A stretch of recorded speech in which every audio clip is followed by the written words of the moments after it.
Salut à tous, ici Seb. On se retrouve pour une vidéo présentation. En fait, je parle beaucoup du jeu G.I. Joe Deck Building et je voulais vous faire une petite présentation du matériel, des extensions, Voilà, expliquer un peu quel est ce jeu. Voilà, comme ça vous pouvez vous rendre compte avec toutes les boîtes, la quantité de matériel astronomique et surtout le rangement qui devient problématique là-dessus. Mais bon, ça c'est une autre histoire. Donc là, ce jour, il y a déjà 3 extensions qui sont en ma possession. J'en ai acheté 2 autres également en précommande. Donc il y en a une qui propose un mode campagne, c'est Raise the Flag, que je devrais recevoir sous peu et je ferai des vidéos là-dessus bien sûr. Là d'ailleurs je fais cette vidéo présentation afin de vous préparer à la salve de vidéos sur ce jeu-là, parce que moi c'est un jeu que j'adore. Il est dans mon top 5. Malgré que je n'ai aucun attrait pour la licence, en fait moi je suis trop jeune pour connaître, pour avoir connu cette licence. Mais j'ai regardé un petit peu ce que ça donnait. Bon, c'est assez daté maintenant, mais ok, moi je sais de quoi on parle. J'ai vu les personnages principaux, j'ai vu les vilains. C'est très manichéen comme univers. Donc c'est des gros gentils américains qui sauvent le monde en, en combattant des vilains terroristes, tout ça, voilà. Avec des projets toujours farfelus. Ça ressemble un peu à du James Bond. À chaque fois, les méchants créent des appareils un peu comme ils ont un appareil par exemple pour refroidir la planète, pour installer une nouvelle ère glaciaire. Ils ont un appareil pour contrôler les cerveaux, voilà, donc c'est des trucs comme ça, assez grandiloquents. Donc du coup, ce jeu, qu'est-ce que c'est G.I. Joe Deck Building? Donc c'est un jeu sorti en 2021, c'est un deck building coopératif. On va peut-être prendre la boîte, j'aime bien l'illustration. Voilà, ça c'est la boîte de base. Hop. Donc il est sorti en 2021.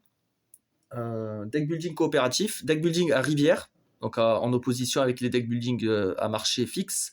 Donc là, on aura une rivière défilante. On peut y jouer de 1 à 4. Le mode solo fonctionne très bien. On peut tout à fait partir avec un personnage, parce que des fois, il y a des modes solo où on est obligé de prendre 2 mains et tout. Ben là, non, là, on peut jouer à 2 mains, on peut jouer à 3 personnages. Ça marche aussi, hein. Il n'y a pas de problème. Donc, pour des parties entre 30 et 70 minutes, ouais, c'est ça, comptez 3 quarts d'heure, 1 heure, hein, c'est des parties assez longues.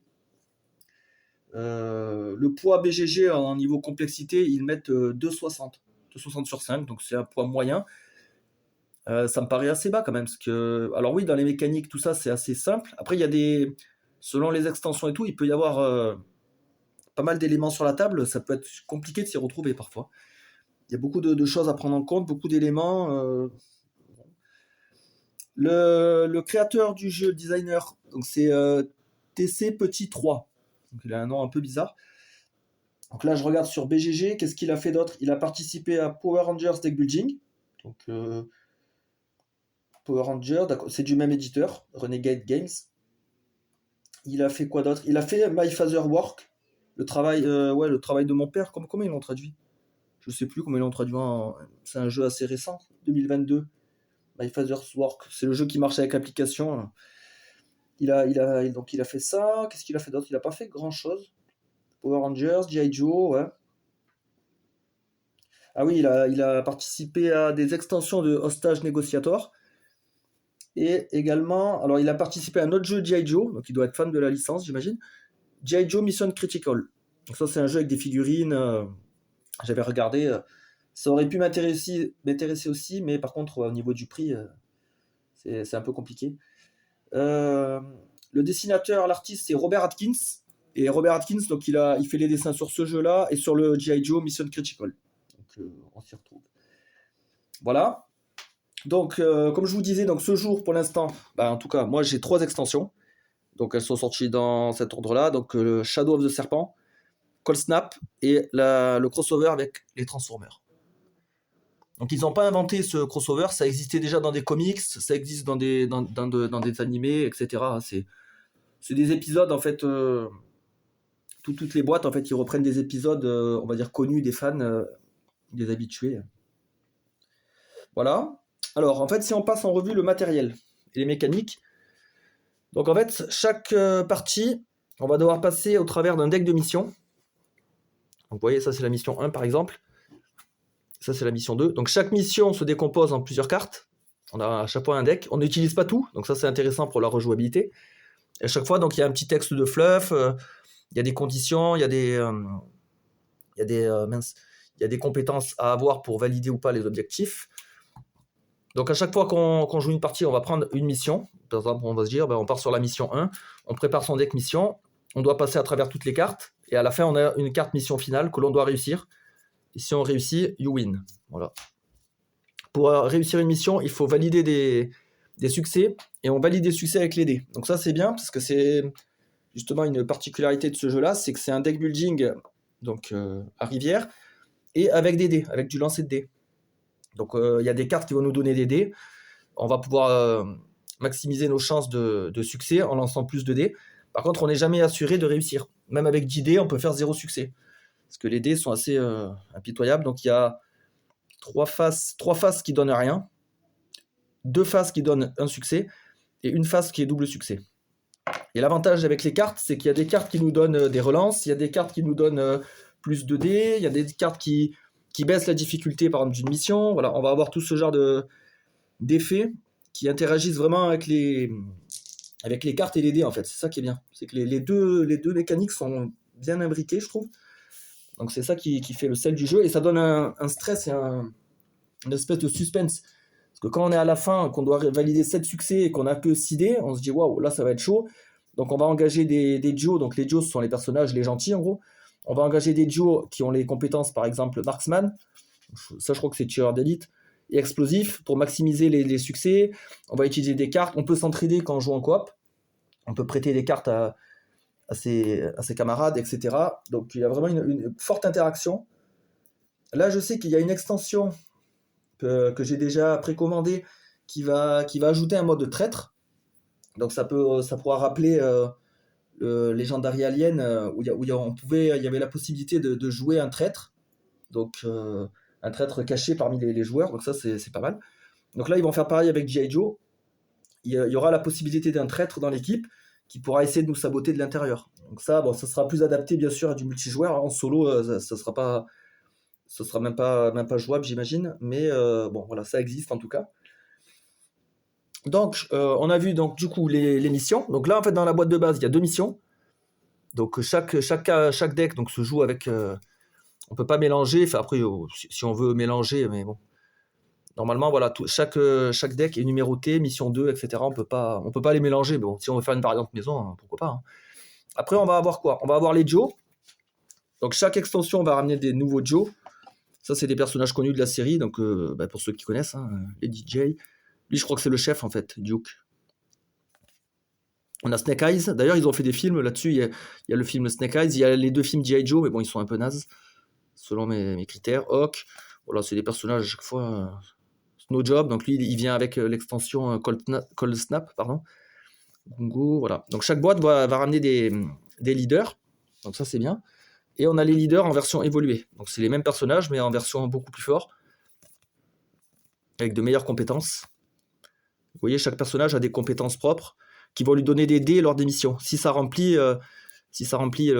les critères, par exemple, si on veut de l'art martiaux, voilà, lui, il en a 3 dés, plus le pouvoir. Voilà. Après, on a quoi dans la boîte de base, on a des vilains. Donc ça, c'est les officiers, c'est des grands vilains. Pareil, pour ceux qui connaissent la série, Zartan, Destro, Cobra Commander, lui, c'est le chef des vilains. Major Blood et Dr. Mindbender. On a des cartes pour jouer en mode expert. Donc ça, c'est quand on trouve le jeu trop facile, on peut ajouter de la difficulté. En ajoutant en début de partie entre une et plusieurs cartes, on choisit aléatoirement dans ce paquet combien on en ajoute. Et voilà, plus on en ajoute, plus ça va être difficile. On a un véhicule de départ, parce qu'en fait, dans le jeu, on a des personnages, des équipements et des véhicules. Tout ça, c'est le deck marché. Donc, on va pouvoir trouver des véhicules. Ça, c'est le véhicule de base. Une Jeep qui permet de contrôler 4 personnages. Ça aussi, c'est bien, parce qu'on ne peut pas partir en mission sans véhicule. Donc, il faut toujours trouver un véhicule. Donc, dans le deck, là, il va y avoir des bateaux, des avions, des hélicoptères, etc. Et voilà, tout ce genre de véhicules-là. Donc, il faudra toujours avoir un véhicule, des Joe et on peut rajouter des équipements. Ici, on a une carte de base, donc un service rifle, donc une mitrailleuse. Donc ça, c'est les cartes basiques en fait, dans les deck building quand on a de l'argent et qu'on peut rien acheter ou que voilà, on en a besoin. C'est une petite carte de base, hein, mais elle donne par contre 2 de pouvoir d'achat, donc c'est pas mal. Ici, on a le deck marché. Bon, là, il est un peu gonflé parce que j'ai ajouté les cartes des extensions. Donc normalement, de base, il y en a moins que ça. Donc on a des Joe pour renforcer son équipe. On a des utilities, ça c'est des espèces de petits pouvoirs. Des gears, des équipements.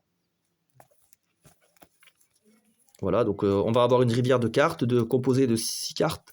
Dès qu'on achète une carte, une autre vient directement la remplacer. Et par contre, si on arrive au bout du deck, on perd la partie. C'est une condition de défaite. Donc il faut quand même faire gaffe au niveau des achats. Moi perso, ça m'est jamais arrivé, je crois. Des fois j'étais arrivé un peu vers le bas du deck, mais il m'a toujours resté des cartes. Après, ça doit être plus le cas en jouant à 3 ou 4. Ici, on a des complications. Donc ça, c'est des problèmes en fait qui vont survenir plutôt pendant l'émission. C'est des dangers en fait supplémentaires. Donc par exemple, la mission Destroy the Mass Device, donc détruisez l'appareil de contrôle des cerveaux. Finalement, il y a une entrée sous-marine, donc ça nous ajoute 1 de difficulté. Il y a une attaque avec des Night Raven, donc ça c'est des espèces d'avions des méchants. Il faut contourner le système de sécurité. Voilà, c'est des petites problématiques, des attaques. Invités inattendus, voilà, des mecs qui nous tombent dessus. Des boss qui tombent, des officiers. Mettez Destro en jeu, voilà, Destro apparaît. Voilà, c'est toujours des petits événements. Un Joe a été capturé. Voilà. Eu danger. Donc voilà, ça va être lié en fait aux missions. Ici, on a le plateau réserve. Plateau réserve, ça c'est bien, c'est pour le solo ou 2 joueurs. On peut bloquer une carte ici, à la fin de son tour, et la récupérer à la manche suivante. Donc ça, c'est vachement intéressant. Ça permet de planifier un tour. On pose une carte ici pour la prochaine mission, un personnage, ou une carte avec du pouvoir d'achat pour préparer un gros achat. Pareil, les cartes qu'on achète, elles vont sur notre deck. Donc ça, c'est intéressant aussi en termes de dynamisme. Ça va pas dans la défausse, on n'a pas besoin d'attendre que ce soit remélangé. On achète 1 ou 2 cartes, elles vont sur notre deck, on est sûr de les avoir à la main suivante. Donc ça crée vraiment un dynamisme, c'est un peu plus nerveux que d'autres jeux de deck building. Qu'est-ce qu'on a d'autre? On a la piste de danger ici, donc autre condition de défaite. Donc là il y a un côté 3-4 joueurs, et un côté 1 et 2. Donc en fait, là le danger va monter à chaque fois au fur et à mesure de la partie. C'est un espèce de timer en fait, on ne peut pas traîner sur les missions. On peut planifier et prendre 1 ou 2 tours pour préparer, mais on ne peut pas prendre 10 tours non plus, parce que le danger, il monte au fur et à mesure. Il y a des moyens de le diminuer aussi pour gagner un peu de temps, mais quand même faire gaffe à cette jauge. Dès que le marqueur arrive ici, on perd la partie directement. Donc il faut quand même faire gaffe avec ça. On a un token, là, ça c'est pour le jeu en solo, qui nous décrit la fin de round, fin de tour et fin de round. Voilà, ça c'est vraiment pour le solo. Il y a quelques cartes du marché ici qu'on ne peut pas jouer en solo, mais vraiment c'est à la marge, hein. Vous voyez là, pas de solo. Voilà, il y en a 3. Donc ça va, je me dis sur un deck comme ça, 3 cartes en moins, c'est pas la fin du monde. Ici j'ai un deck joueur, donc composé de, il y a 6 GI, ça c'est des mecs de base. Voilà, eux ils ont un dé, en fait quand ils vont en mission ils ont un seul dé, et après on y adjoint un leader. Donc soit on le prend au hasard, soit on choisit. On a un leader dans notre deck, 6 GI de base, et après des cartes comme ça, des starters. Donc ça c'est pour une relance de dés, ça justement c'est pour baisser le danger de la jauge. Et ça, alors soit en multijoueur c'est pour faire piocher un de nos collègues sous certaines conditions, ou alors c'est pour remplacer une carte du marché. Donc c'est bien parce que si le marché c'est trop cher, ou s'il y a que des cartes qui ne nous conviennent pas, on peut virer une carte avec ça. Donc ça permet de faire tourner aussi la rivière. Voilà, et là j'ai les decks en fait pour jouer à 3 et 4. À 2, 3 et 4 plutôt. Voilà, donc ça c'est pour le jeu de base, on a vu les dés, on a vu tout ça. Maintenant on va voir sur les extensions, qu'est-ce que chacune apporte, qu'est-ce qu'il y a d'intéressant dans ces boîtes-là. Donc première extension. Hop. Shadow of the Serpent.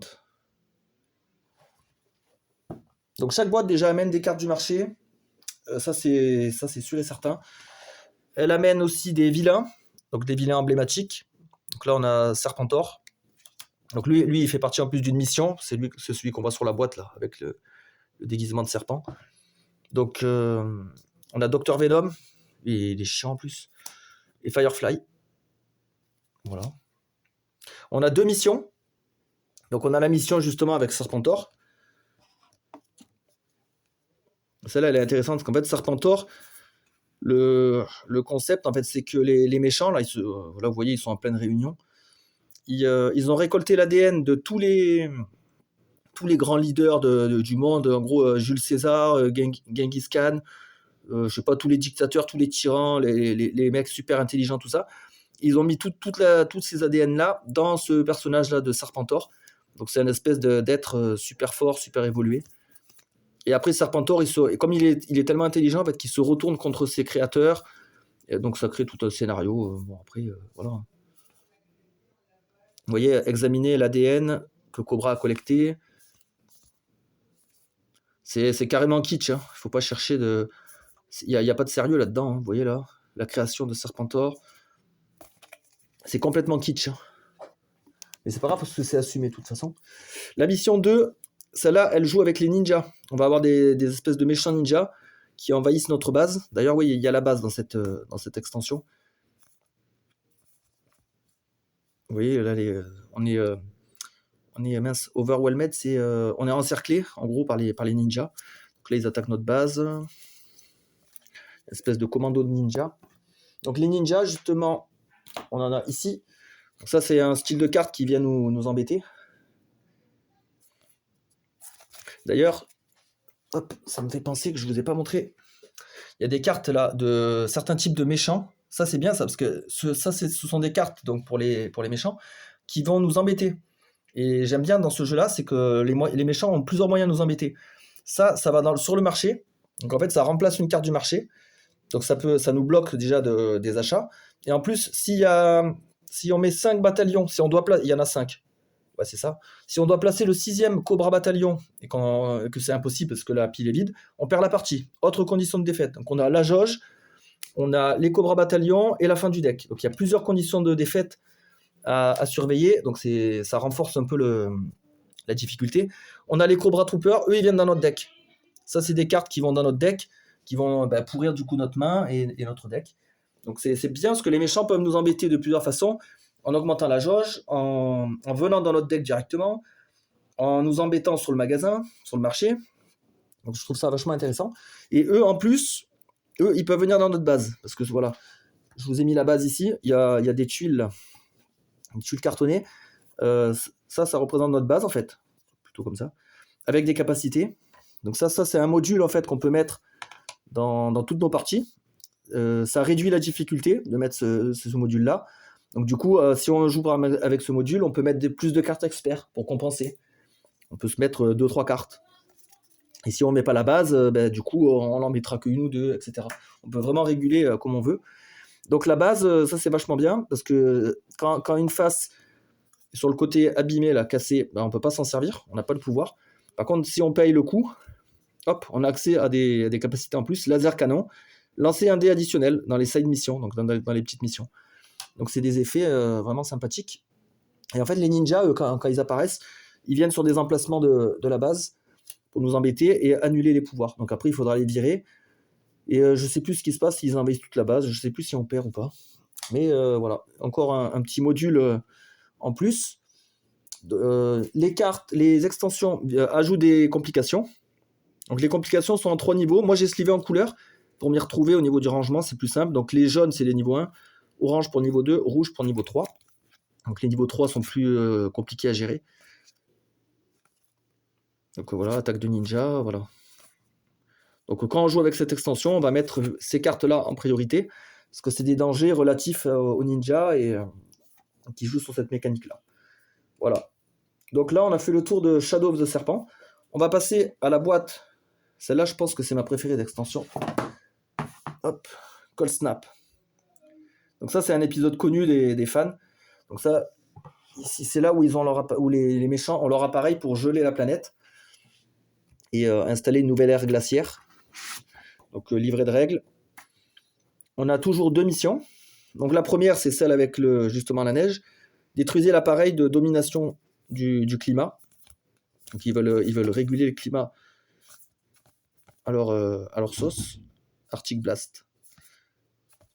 Sauf qu'eux, ils sont cachés dans un bunker dans l'Arctique. Ils sont bien cachés. Voilà. Justement, avec cette mission, il y a des cartes Snowblind. Donc ça, c'est une espèce de brouillard de guerre. Finalement, on est aveuglé. En fait, on reçoit plus de signal. À cause de la neige qui tombe sans cesse, tous nos appareils sont bloqués et on n'a aucune visibilité sur les missions. Parce que normalement, en jeu normal, il y a toujours une mission active comme ça. La mission active et on voit la prochaine mission. Donc on peut commencer à planifier. Ça aussi, c'est un élément de jeu intéressant. C'est que là, je vois qu'il me faut explosif et marksman. Et je vois que sur la prochaine mission, il me faudra des arts martiaux, par exemple. Donc je peux commencer à acheter des personnages arts martiaux en prévision de cette mission. Sauf qu'avec le Snowblind, c'est comme ça. Ça, c'est caché. Donc on a la mission active et on a le Snowblind qui nous bloque. Donc pour enlever le Snowblind, l'aveuglement, en gros, il faut aller faire ça, c'est une petite mission, en fait. Il faut qu'on aille la résoudre, hop, et après on peut accéder à la mission suivante. Donc voilà, la mission... Donc, Cold Snap, elle vient avec des Snow Serpents. C'est un type d'ennemi, ça aussi, qui vont nous embêter. En plus des Cobra Bataillons, des Cobra Troopers. Eux, ils s'ajoutent sur les missions, cette fois. Et ils ajoutent plus de difficultés. Donc, de 4, là, on passe à 6. Et ils peuvent se cumuler. Donc, ils sont très pénibles. Qu'est-ce qu'on a d'autre? Les complications, comme d'habitude. Hein. Vous voyez, mettez 2 Snow Serpents en jeu. Ça, c'est les Dreadnoughts. On va en parler juste après. Un vilain emblématique aussi, c'est Crystal Ball. Crystal Ball qu'on voit là. Il y a Storm Shadow en tant que vilain, mais il y a aussi Storm Shadow en tant que gentil. Donc lui, de ce que j'ai compris, en fait, j'ai l'impression qu'il retourne un peu sa veste. C'est un espèce de... Je sais pas, j'ai l'impression qu'un coup il est méchant, un coup il est gentil. Donc, ok. Donc voilà pour la mission. Après, la deuxième mission, c'est sur les Dreadnoughts. Les Dreadnoughts, donc c'est un groupe de vilains spécifiques. Je vous montre un peu. Ça ouais, je sais pas de quoi il s'agit. Une espèce d'alien alien bizarre. Les Dreadnoughts à la plage. Donc les Dreadnoughts, c'est un groupe de vilains dirigé par Zartan. Zartan, on l'a vu tout à l'heure, c'est un des grands vilains emblématiques. Et en fait, il a son escouade de Dreadnoughts. Si on veut jouer avec le module Dreadnought, on a juste à mettre cette carte expert en jeu. Vous voyez, quand une story mission, story mission, c'est les grosses missions là. Les cartes format tarot. Donc quand une mission format tarot entre en jeu, on rajoute un Dreadnought. Donc les Dreadnoughts, c'est ce petit deck. C'est ce groupe de vilains là. Et eux, pareil, donc c'est des vilains avec chaque fois des effets différents. Ils peuvent venir dans le marché, ils peuvent venir nous embêter, ils peuvent augmenter la jauge, etc. Si on les bat, on a un petit bonus. Et là, on a Zartan, le leader des Dreadnoughts. Voilà. Donc ça, c'est un petit module qu'on peut ajouter à toutes les missions, à toutes les parties. Sinon, si on fait la mission des Dreadnoughts, forcément, on est obligé d'avoir ça. C'est obligatoire parce que c'est lié ensemble. Autre petit module optionnel ajouté avec cette extension, c'est les... Comment ils appellent ça déjà? Ah oui, les Towable. Towable Asset. C'est des espèces de remorques, en fait. Attendez, hop. Des espèces de remorques. Donc, en plus de notre véhicule, on peut ramener un Towable, donc une remorque. Donc, on a le MMS, Mobile Missile System, qui nous donne des compétences. Voilà, donc ça c'est un module qu'on peut ajouter. Ça réduit aussi la difficulté, parce que ça nous donne des compétences en plus. Plus de dés. Et ça c'est un spécial, celui-là. Parce que c'est le Prime Trailer. Donc ça, c'est la remorque de Optimus Prime. C'est ce qu'on va voir tout de suite après. C'est avec l'extension des Transformers, justement. Voilà. Donc là, voilà pour Cold Snap. Donc ça, c'est vraiment une extension, elle est super. Surtout la mission dans la neige, là, elle est géniale, celle-là. On passe. Extension 3. G.I. Joe New Alliance. Donc avec les Transformers. Donc ça, c'est la classe quand même. Parce que là, en termes de trucs badass, là, on est bien. Voilà, livret de règles. Alors celle-là, de boîte, elle ajoute une seule mission. Normalement, une extension, ou même la boîte de base, c'était toujours 2 missions. Celle-là, elle n'en a qu'une. Mais en fait, elle ajoute tellement d'éléments de jeu que c'est un peu le bordel. Déjà, on a un plateau. Ça, je crois qu'ils appellent ça l'arche. Je crois que c'est le truc des Transformers, en fait, c'est leur base. Et cette base, en fait, elle fonctionne avec des tuiles. pareil, qu'on va pouvoir réparer. C'est un peu comme la base finalement de l'extension Shadow of the Serpent. Au début, les systèmes sont offline et après online, opérationnels. On peut les réparer pour avoir des effets supplémentaires. Donc ici, c'est là où on va mettre nos Autobots, donc les Transformers, les gentils.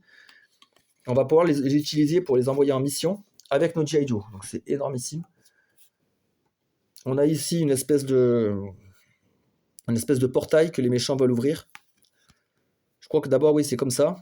On a le petit marqueur là. Au fur et à mesure, là, il y a des dangers, il y a des méchants. Donc les méchants, c'est des Decepticons, c'est ça. Les méchants Transformers. Et je crois que dès qu'on arrive là, ouais, c'est ça. Quand on arrive au rouge, on retourne le portail. Là, ça nous crée des problèmes. On a ça à jouer quand on joue avec les Transformers. La mission, donc, c'est de battre un gros méchant. To be or not to be.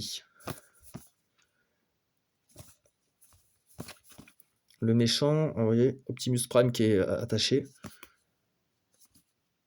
Ah, ça, c'est bien ça. Robot déguisé. On ne sait plus si les véhicules sont des Transformers ou des vrais véhicules.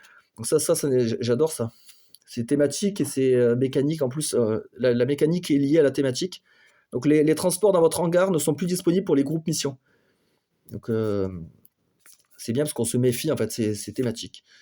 Là, on a les cubes. Ouais, ça, c'est des cubes d'énergie des Transformers. Ouais, il est là, je crois, le méchant.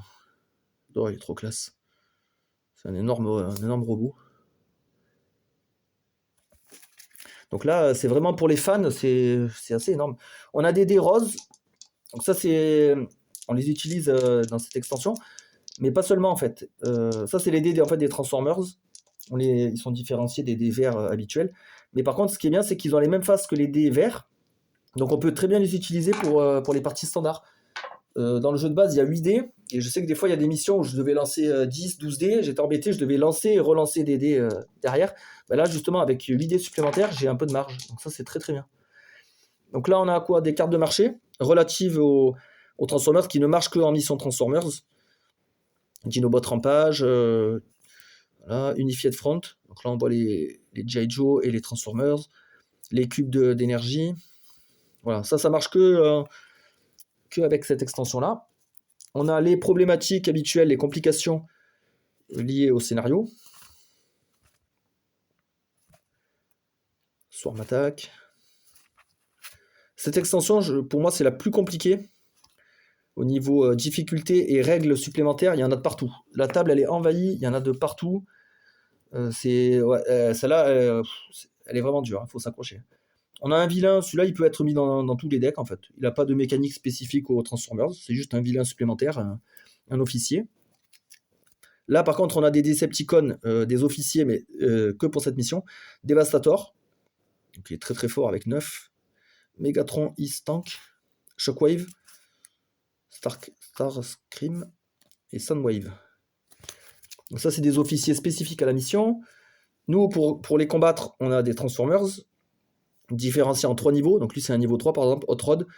Et ce qui est bien, c'est qu'on peut l'utiliser soit pour ses compétences, donc en tant que robot, soit en tant que véhicule.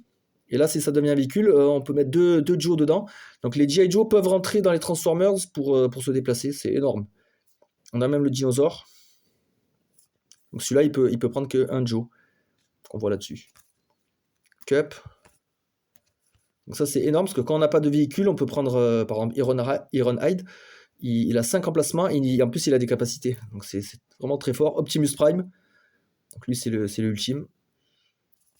Le chef, Bumblebee. D'ailleurs, on commence avec lui à chaque fois. Blaster, Jazz, Perceptor, Windblade. Alors par contre, cette extension-là n'a rien à voir avec le jeu deck building Transformers. C'est carrément autre chose. C'est-à-dire que ces cartes-là, elles fonctionnent dans ce jeu-là. Elles ne fonctionnent pas dans l'autre jeu du même éditeur, Transformers Deck Building. Et c'est vraiment 2 jeux différents. Ici, on a des nouveaux types d'ennemis. Donc ça, je crois qu'ils appellent ça les cassettes. On a les cassettes, ouais, c'est ça, mini cassettes. Donc ça, c'est des petits robots qui vont venir nous embêter. En plus de tous les autres ennemis. En plus des Cobra Bataillon, Cobra Trooper, des officiers normaux et des officiers robots. Donc c'est pour ça que je vous dis que c'est un peu le bazar avec ça. Ah, celle-là, elle joue pas en solo. Ok. Donc en plus des cassettes, on a ces trucs-là. Ça, c'est des constructions. Voilà, donc on a tous ces styles d'ennemis là qui vont venir nous embêter. Et voilà, donc là on a passé en revue donc tout le matériel donc de toutes ces boîtes là. Donc je vous dis, une fois combiné, ça fait un sacré jeu. Euh, et là ce que je vais faire, c'est que je vais faire, je pense, une vidéo sur chaque mission. Donc je vais vous abreuver de G.I. Joe Deck Building. C'est un jeu qu'on voit pas beaucoup sur YouTube, notamment on voit pas de vidéos forcément de joueurs français, francophones. Donc je me dis que ça a quand même un intérêt. Moi c'est un jeu que j'adore, donc ça me dérangera pas de jouer et rejouer. Donc on fera une vidéo sur chaque mission. Et voilà. Et en attendant la campagne, voilà, parce que moi j'attends encore les autres extensions. Et celle de la campagne notamment, elle s'annonce grandiose. C'est Raise the Flag. Elle propose 5 parties avec des conséquences selon, selon si on gagne ou on perd une mission. Il y a des conséquences sur la suivante et tout. Donc ça a l'air assez génial. Voilà. Donc on se dit à bientôt pour la partie et passez une bonne journée.